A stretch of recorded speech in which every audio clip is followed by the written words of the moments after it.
Assalamualaikum warahmatullahi wabarakatuh. Gimana kabarnya teman-teman semua? Semoga dalam keadaan yang sehat ya dan tetap semangat untuk belajar. Nah, kali ini saya akan sharing tentang pola aliran sungai. Pola aliran sungai ini merupakan salah satu materi, salah satu bagian dari materi geografi di tingkat SMA, di materi hidrosfer, ya, di materi hidrosfer. Nah, kita sendiri tahu ya, yang namanya sungai itu merupakan suatu alur yang mengalirkan air yang berasal dari mata air, artinya dari daerah hulu gitu ya. Limpasan air permukaan, hujan, salju, dan es yang mencair ke permukaan alur-alur tanah yang lebih rendah kemudian memuarakannya ke laut.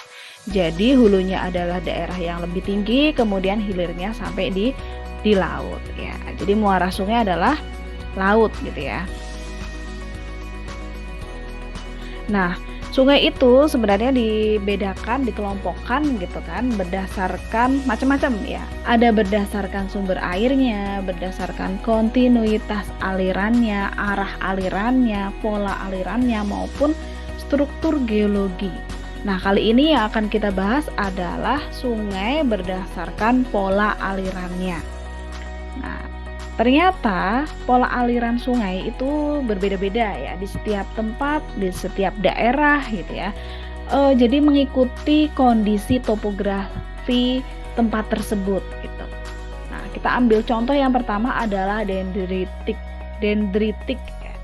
Dendritik ini merupakan pola aliran sungai yang bisa kita lihat, kita bisa mengamati di daerah dataran rendah. Kenapa daerah dataran rendah? Karena dia itu bentuknya bercabang-cabang, jadi banyak cabangnya gitu kan.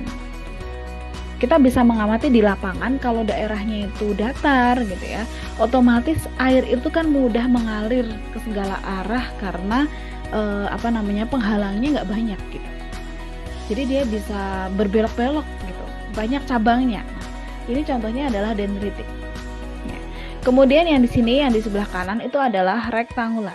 Rektangular itu berbeda dengan dendritik, jadi dia terlihat seperti patah-patah gitu ya. Patah-patah garisnya membentuk sudut 90 derajat gitu ya.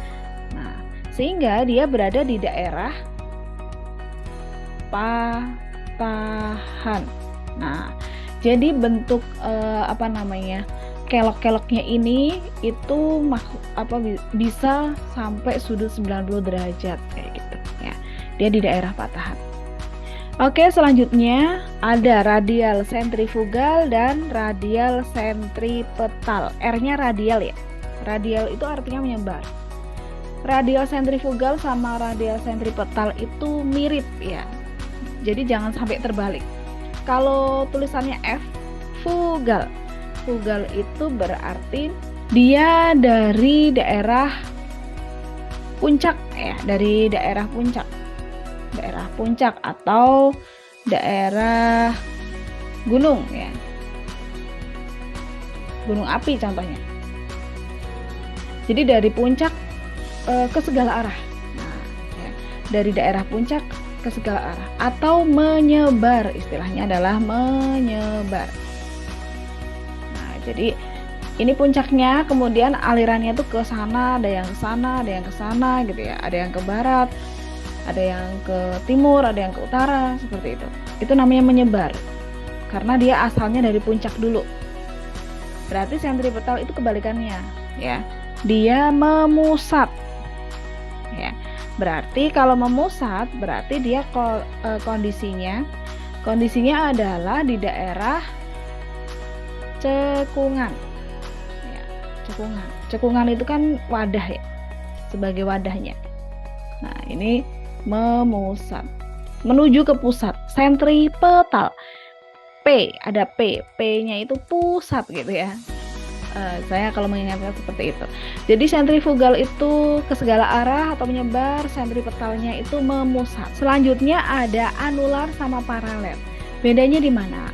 Anular itu dia khusus daerah dom, kubah ya, dom.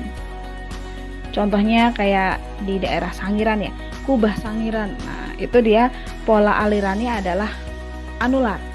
Kemudian kalau paralel kita bisa melihat ya, ini sangat lancip ke sini gitu ya. Sehingga paralel itu dia khusus daerah yang curam. Nah, seperti itu. Jadi kita tadi udah belajar ada dendritik, rektangular, sentrifugal, sentripetal gitu ya, anular sama ini paralel. Selanjutnya ada pinet sama trellis. Pinet itu mirip dengan paralel, jadi dia daerahnya adalah daerah yang curam. Ya. Kalau trellis itu dia di daerah lipatan. Jadi terkadang yang sering kebalik itu antara trellis dan rektangular ya.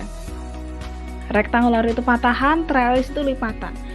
Biar nggak kebalik, trellis ada L-nya, L double ya. L ada huruf L-nya, lipatan gitu ya. Cara mengingatnya seperti itu.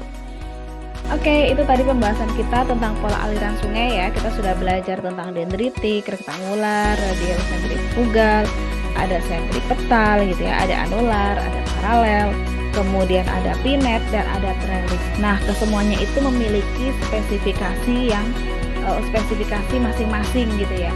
Sehingga kalian harus bisa membedakan satu sama lain supaya tidak terkecoh ketika menemukan soal-soal tentang pola aliran sungai. Oke, sampai di sini dulu ya sharing kita. Terima kasih. Sampai jumpa di video selanjutnya. Assalamualaikum warahmatullahi wabarakatuh.